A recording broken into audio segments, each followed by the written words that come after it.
Good afternoon. Excited about our 3 additional signees that we obtained yesterday. And it's kind of been a unique process as you go through and having the 2 signing days. I think everybody's kind of getting adjusted to it and trying to be able to have a good plan. You know, the second time you go out, you kind of we're combining, finishing up a class, even though we signed the majority of our class in December, and also getting a great jump on juniors and sophomores. So, but really excited about with the last 3 weeks we'll be able to produce, and Jamar Johnson, Jonathan King, and James Miller all signing with us as Indiana Hoosiers. And Jamar is a young man that really excited about as a safety, and but has the versatility to play really any of the back end positions, and so really brings the physicality to our program that I love, and versatility, run really well, and is the kind of young man that is going to come here, and I believe, and do great things and buy into everything that we're building as a program. So we're excited about James. And Jonathan King, young man that we really had really gone after in the beginning, and then committed to Oregon, and so then it kind of was a little bit of where we're not on him as much because of that and his ties to that staff. And so, but then when things changed, and then we were able to get Michael Penix, his teammate, that really kind of allowed us to get back in on him. And so really excited about his skill set, defensive end. Guy that's very physical, needed some curve to our defensive end pool, and our guys to be able to play the run and rush the passer, and has a great explosiveness to him, plays really hard, and very physical young man. And then James Miller, young man that we really excited about as well. All 3 are strong additions, and he's a guy that really had to fight till the midnight hour, literally, to be able to get him to be able to become a Hoosier, and really excited about him and his family joining us. And one of those unique linebackers that has the physicality and downhill nature of a Mike, and with the athleticism of being able to play out in space, and really being a stinger, and playing to the field or to the boundary. And so really love his versatility as well, and really physical player. It's one thing when you talk about our class, very athletic, a lot of speed, and when you watch these guys play, there's a lot of physical performances by these guys in high school, and really emphasize that on both sides of the ball. Just really wanted to get guys that love to hit, love to run, and can do both of those things well. One interesting thing with James is, he has his younger brother Justin has Duchenne muscular dystrophy, which you notice every time we have our 1 week throughout the season, we all wear patches as coaches, and that's the specific type of disease that we are trying to bring awareness for. And his brother has that, and so really, just excited to be able to be a part of something that helps and touches home with one of our own here. So really special family for sure. So we signed 16 high school players, and then we had the 2 transfers as well. So that gives us 16 on defense, 9 on offense, and then 2 athletes and a kicker. So really feel like we addressed the need. We lost a lot of upperclassmen on the defensive side of the football, and so because of that, we signed 6 in the secondary, 3 corners, 3 safeties, and 4 linebackers that we really was a big need for us for sure. And we obviously play different styles in terms of based on the offense we're playing, but in our league we have to have 3 linebackers on the field against several opponents in several situations, and so even the way that our Husky position has evolved, where some of these guys have fit into that mold as well. So it's just a group of guys that address a huge need, and on offense, 3 O-linemen, especially with the maturity of a Nick Linder coming to us, and really allowing us to build a strong group there, and a couple of younger guys that we can develop. 2 tight ends, 2 wide receivers, a quarterback and a running back, and the quarterback and running back are already here, and one of those receivers as well. So really encouraged by what those guys are already doing as they're on campus, and getting a kicker was a priority for us, and securing Charles was big time, and then a couple athletes that we're going to be able to decide where they best fit. So to summarize our group, 10 different states represented, 9 from Florida, 4 from Illinois, 4 from Tennessee, 3 from Indiana, 3 from Georgia, 1 from Maryland, New York, Pennsylvania, South Carolina, and Virginia. So as our roster has already been reflected, it's a national group that we have individuals from different parts of the country, and that's a big reflection even of our university as well. But if you go through and look at our roster, a lot of guys from familiar areas, and I think that's a great thing for us to be able to continue to do as we play. A great schedule and have a great brand nationally. I really want to commend Matt Wilson, Scott Gasper for their work with our recruiting. A really strong class that I love. The kind of young men that we've attracted here, not just athletically, but as young men. And just as I said before, I know I've said some of these things with the previous class that when we signed them in December, but things that need to be, I think, restated because it's really important that we bring guys here that are great fits for Indiana. So also excited about Nate Sudfield and his ability to earn a Super Bowl ring, which is pretty awesome. I did not coach him. I came here the spring when I got here. He was just finishing up, and I got a chance to meet him, and what a quality person. And couldn't happen to a finer young man. And so I know we had several guys competing to get to that opportunity, but he was able to be a part of that, which is really special and really neat. We've got 5 going to the combine that we're really proud of. We got Simi Cobbs and Chris Covington, Rashard Fant, T. Gray Scales, and Ian Thomas, which is a tie for program most, and the reflection of the way our program is going and the type of young men that we're able to develop here, and guys can come here and have tremendous opportunity, which is tied for 4th most in the Big Ten, and really excited for their future, and they're training right now hard to be ready for that combine, which will come up here in the early part of March, about when we start spring ball, and they'll all be ready. So really excited for the opportunity they've been given. Regarding our current roster, I always want to give some updates, and we've got three young men that are going to be obtaining a medical non-counter status. Tom Ballstat, Jamil Cook, and Tyler Knight. The paperwork for those guys has been submitted, and they'll be in the process of moving that direction. They'll be a part of our program and in a different role. Also, Tyler Green has decided to transfer, and we appreciate everything he's done for us. He leaves in good academic standing, and we wish him nothing but the very best. Regards to spring practice, which is really rapidly approaching. First one will be on March 3rd, and that's an exciting time for us. Had a great session this morning in our started out in the indoor doing some speed work and agility, and then finished up with a great workout in the weight room, and Coach Blue and his staff's doing a tremendous job. So got a few more weeks to go before spring ball, and then we'll have the spring game on April 14th at noon, and then we're going to give you all several opportunities to come out and see us practice and be able to have an interaction with our guys, and looking forward to spring. I love this time of year. Also, just want to congratulate Don Fisher for being recognized as the Indiana Sportscaster of the Year for the 29th time, and I know that he's been addressed before, but I haven't personally been able to congratulate him in public, so I want to really appreciate him and just love working with him. So he's special, as we all know, but to continue to be in that role is just really neat to have him here, and pretty much we're going to be naming that award after you. So, but that's really neat. At this time, we'll take questions on the signing class or anything that you guys would like to know. Coach, in this class, I think I counted 26 guys, obviously, but about a third of them from the state of Florida. I think last year after you took over, you guys added a couple to Jawan. I think WAP was after you. Talk about that connection and that pipe, it's almost become like a pipeline, Tampa, but also all over the state, Jacksonville, down south, Miami. You guys are doing really well there. How important is that? It's really important to us, and it was an area that we had already been recruiting in when I got here. But I know Coach Fry was from there and really kind of had that kind of started. My relationship there is pretty unique, and it's really special. I started my coaching career in Tampa when I was 22 years old and was there for 5 years. My wife and I moved down there, and it was a chance to be at 2 different schools, and actually Armwood High School, where James Miller's from. I was defense coordinator there for 2 seasons, and was able to be a part of their historic first playoff season they've ever had there, and then they've taken off since and won multiple state championships. And Sean Callahan was the one who hired me down there, and he just finished up coaching here this past season.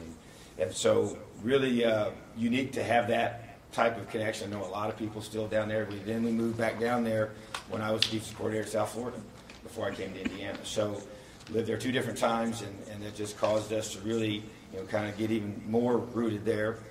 Have a lot of our close friends still live there, and I have a lot of strong connection with the high school coaches. Many of them are still coaching that were there when I was a young high school coach back in the mid-'90s. And so that helps. It's about relationships, and it always will be in recruiting. And when people know you and they trust you, it makes a difference. And especially if you're going to send your son, this far from where they would live. And so, and then the more you get, the more comfortable they feel because, hey, I know this guy and this person, and it just, I know for these two young men here that we have, there's all those connections already to our team already before they got here, and those things help, And so, but I think it goes back to relationships, and you go to an area, and then those coaches, and then the guys that come here have done well, with WAP being the all big freshman all Big Ten, and several of those guys are going to be, we redshirted a couple of those, and they're going to be future guys, and you got Jonathan Crawford doing what he's done, and they see them come here and have success, and play the highest level of college football. And I had so many of them comment, even the last rotation, going down there and visiting, and just the way that we played this season. They all comment about the Ohio State game. I heard that 1,000 times, and it was national audience. Everybody was watching, and the way that we played against them, and got people's attention. We didn't finish the way we wanted to, but they saw what we're building here. And so I just think that you continue to see that. Kids have a chance to be able to go do that at a place that they believe is going to change them as a man. And to me, that's really what it comes down to in recruiting is I believe that we make it more than just about football here. And I always will do that. I think that they're obviously coming to play football, but if that's all we're teaching them, then we're missing out.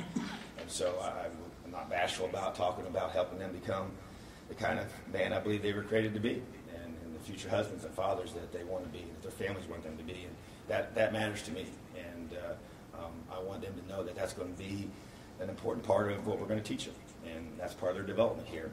And you look at the guys we just put to the combine, you see those 5 guys, and they're able to say, hey, I can go there and have a chance to develop and reach my goals on the field as well, get a world-class education. So it's a great combination, I think. And so, but it's because they know me so much down there, and you have a level of comfort that you're going to be entrusted to somebody that's going to care about them more as a person than as a player. I think that surely helps. You talked about the performances as part of it, but how maybe important in the recruiting process are some of the guys that are from down there, like Jonathan or Donovan or WAP? I just think that when they see guys from their area come up here to Indiana and have success, I think that resonates strongly. Because those are guys that they can relate to. They can see themselves. WAP comes in as a true freshman, right out of high school, and Donovan's doing, what he's done as a receiver and going to continue to grow, I believe. What Jonathan's done, they can see that, and I just think that those are things that the kids want to see. They want to. Everybody talks about wanting to play early, which sometimes it happens, sometimes it doesn't. But they've seen guys from down there come up here to do that very thing, and that really resonates with me. After the guys you signed at the December period, did you feel like there's still mostly a defensive need? Is that why you picked up 3 more guys? There was, because when we went through, and once again, it's all about numbers and about spots you have available. And so we were done on the offensive side of the ball, at that point after the December signing in terms of what we had targeted, that we had allotted spots for based on who was graduating. And so the true emphasis became those 3 sides. And we had 3 spots that we wanted to fill in this February signing date, and we went 3 for 3 for those. We got all 3 that we had targeted and really were our priority guys, and that was a really impressive thing to be able to get. You don't always get the ones you really want, And so, but yeah, it was definitely those 3 defensive spots we needed to finish out that group. With Miller's recruitment specifically, with his brother, you mentioned their connection. What kind of factor was that? Did you feel comfortable coming up here and leaving his brother in that situation? Yeah, and just one thing to be able to know that you're going to be, in a situation where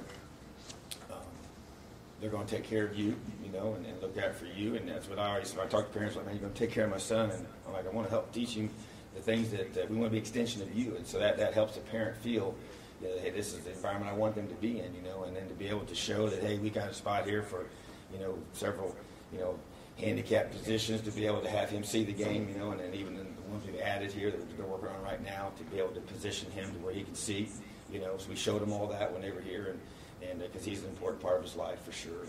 And so it's just, but like I said, I think it's just family. No matter what the position is or the position that person is in physically, it's a unique one for him for sure. But one unique part of that was, my son was part of Plant High School, which, Coach Wiener does a phenomenal job of teaching the young men there about life. And they do a lot with the Western District Foundation. They have a 7-on-7 tournament that they use to use all those funds to fundraise for it. And then their senior players will go and be counselors at an MD camp, which is kind of really a connection there that way before I was even, here, that was something that he was able to do. So I think Justin was a part of that, and so it's just, I just think anytime you put people, first and you care about people, I think that just shows, and that's just who I want us to always be as a program, no matter who it is, whether they're coming here or not. But I think that was kind of things that played into him feeling comfortable here. Growing up, you had a chance to see how David Ballou has changed things from a strength and conditioning perspective, and have you seen any movement there in a positive way?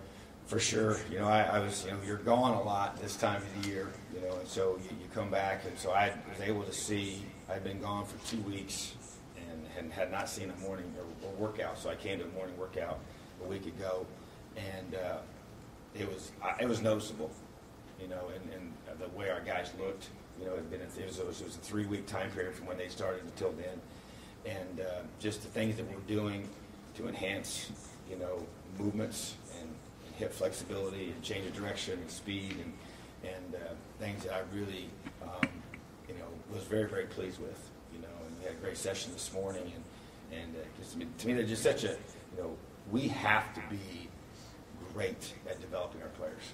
There's 2 things that I tell our staff. We got to be great evaluators here at Indiana, and we got to be great developers. And a huge part of that development is the weight room.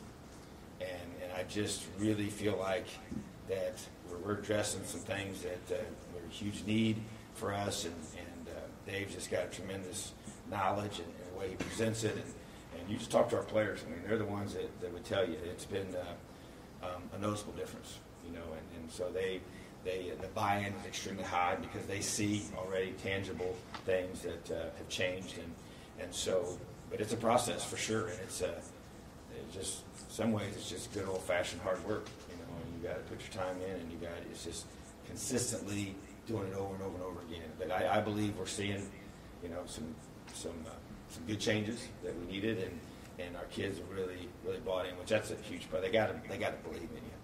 They got to believe.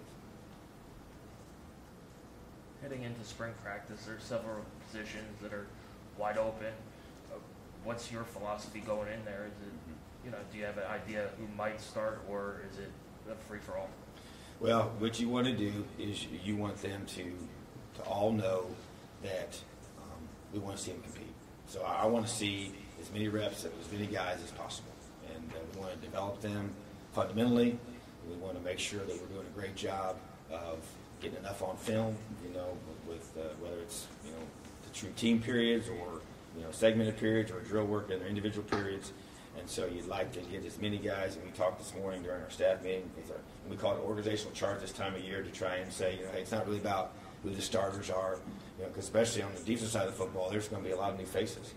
And offensively, there's less, new guys, but still there's a lot of competition. Young guys are redshirted, they're now going to be in the mix. And so, yeah, you want to really, it's not about, in fall camp, it's a lot of 1s versus 2s and all that. It's really, you'll probably have 3 groups that you'll be rotating through, but you want to get everybody, and have everything divided and your time allotted to be able to get a great look. And especially, when you go through and it's all said and done, if it falls the way I think it's going, we're going to have over 50 guys are going to be freshmen and sophomore on our team in fall camp. So that's a big chunk of our guys. It's going to be a younger team. So getting those guys reps, that's counting our guys coming in the summer, but getting those guys reps this spring. We redshirted several last year, so getting those guys a chance. So I want to get a lot of reps for a lot of guys and be able to truly get a great evaluation. So it's time to compete. How are you looking at anybody that you might give a try at in the spring at a different position? You know, I would say not specifically. You know, there's a couple guys, you know, within, you know, whether it's maybe within the position group. You know, we got some defensive line that may play some inside-outside rotation, or you have a linebacker that might play both the Mike and the Stinger, or things like that. But a true position change. You know, I know we have moved Jonah Morris to defense. That is one that I just to say off the top of my head that he's been playing receiver. And so played on special teams last year and showed some things with that. And so probably, you know, somewhere in the backfield of that, you know. So not really sure where that's going to fit yet, but that's one that I would say specifically you'll see a different side. But other than that, I don't think there'll be significant changes. You know, and if some come up before spring ball starts, we would mention that. But you know, once again, there's so much emphasis on fundamentals. You know, even there, special teams, it's not going to be a lot specific. You know, other than punt team, we'll work on that every day. But you really just the cover unit fundamentals, the return unit fundamentals, and just playing in space, whether it's blocking in space, tackling in space, taking on blocks, and just improving our football team in those areas is really what you want for spring ball. With your finish mentality, going back to the Super Bowl with the Eagles, lost their starting quarterback, or underdogged all 3 games in the playoffs. Are there any lessons you could take from that, especially in the aggressiveness they had during the game? Absolutely. That you could teach your team? Well, we talked about them this morning in our staff meeting. Use them as an example. They were 7-9 last year, you know, and obviously everything changed this year. Lost your starting quarterback, had some other injuries. Like you said, we're not really favored in these games. But one thing that I did note was the quality of their quarterback play was very high during the playoffs. You know, he played his best football at that point. You know, so that position, execution of that position is a huge part of your success for sure. But just to be able to, we talked about just, you know, because some other players have talked about it, and you listen to the sound bites and different things, and just about their grit, their toughness. They just kept fighting, you know, and they got knocked down. They lost lost some players, but they never you know, let that be a factor and affect in the way that they did finish, you know. So I think you're always trying to learn from other teams, and whether it's collegiate teams or pro teams, and it's all the same game, you know. So I think that's definitely something that we'll probably draw from them more throughout spring, and even as I get into the summer. And I do a lot of work with our guys leadership-wise here, and then we'll do some things over the summer with that same topic.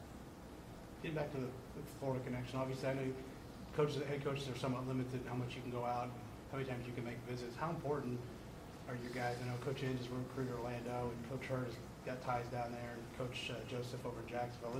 But I know there's other guys, but how important are those guys doing the legwork before you get to go down there to build those relationships to help these guys feel comfortable coming up here? Well, you know, that's one reason why, you know we've had, you have different philosophies in recruiting, and we've gone back to really sticking with area recruiting. You know, there's some staffs have gone to position recruiting over that. I just don't believe in that. I believe that relationships are so important, and to get in an area, and since I can't go out as the head coach, but that's one reason why this past 3-week period was so critical. You know, I couldn't be out during this time, and so we kind of use it as a, you know, modified version of me going out in the spring and getting to as many schools as we could get in a certain area, get in front of coaches. But just even reminded me then, I made a comment to our staff about, you know, the guys in their area doing a great job of knowing the principals and the ADs and the counselors in those buildings, and just, you don't do that unless you're there over and over and over again. So we've got areas in Florida that we have designated, even though it's out of state and it's not close by, but we recruit those areas like they're, you know, they are within our 6-hour radius. And because of that, the relationships are getting stronger and stronger. And as you mentioned, several of our coaches, that's where they're going to be, you know. And so to me, we've committed to that, and it's been, you know, very, very productive for us and worth our investment for sure. And it's just such a talent-rich state. There's just so many players, you know, and it has been that way for a long time, and there's no sign of that changing, you know. And so to me, it's important for us to be able to do that and do a great job in the Midwest, and we kind of start there, and then we branch out. But I think just getting those coaches in those schools and having those, we have some guys that have their areas down there, and so they're going back to the same schools every time that they can, And once again, it's about a familiar face that you trust and you believe in, and you earn that. And our guys, I had several coaches, and I mentioned this yesterday to my boss, but I just think that we have several coaches that when I was out this last cycle where they were so complimentary of our coaching staff and how thorough they are and how professional they are and how they're just relentless in recruiting and just on top of everything. And that's important. And they believe in us, they do. And they see the job we're doing. And so we just got to continue. It's just about staying the course and just keep swinging and keep fighting and keep doing what you believe in. And that's where we're at right now. Going forward with the new rules, have you guys started to talk about, I know you can have spring, or you can have official visits now much earlier during the spring, April and all that. Have you guys started to formulate a plan on how you might do that? We have, and it's different. It's another part that we haven't experienced in the past. So April, May, and June are now months where you can take official visits as rising seniors. And so you've got to decide. You still don't have any more official visits that you can offer, as a program. So they did not increase that number. So it's going to be interesting to see how it's utilized. We kind of have in our mind, it's per your campus and what strengths you have on your campus. You want to make sure you accentuate those during any recruiting visit. And so it's real important that it's a time when our student body's here and Bloomington is, like it would be when they are in school, and so, April is probably a target for us, to be able to get guys while we're in spring football. May, our coaches are all going to be out recruiting, and the students will leave, for the summer, So, and then when you get to June, you kind of have, they cannot participate in the camp while they're on an official visit, but they can be here on campus while one's going on. So you're just trying to, with that part, we're trying to feel ourselves way through a little bit. And you got to be real careful because, like I said, you don't have any more additional visits.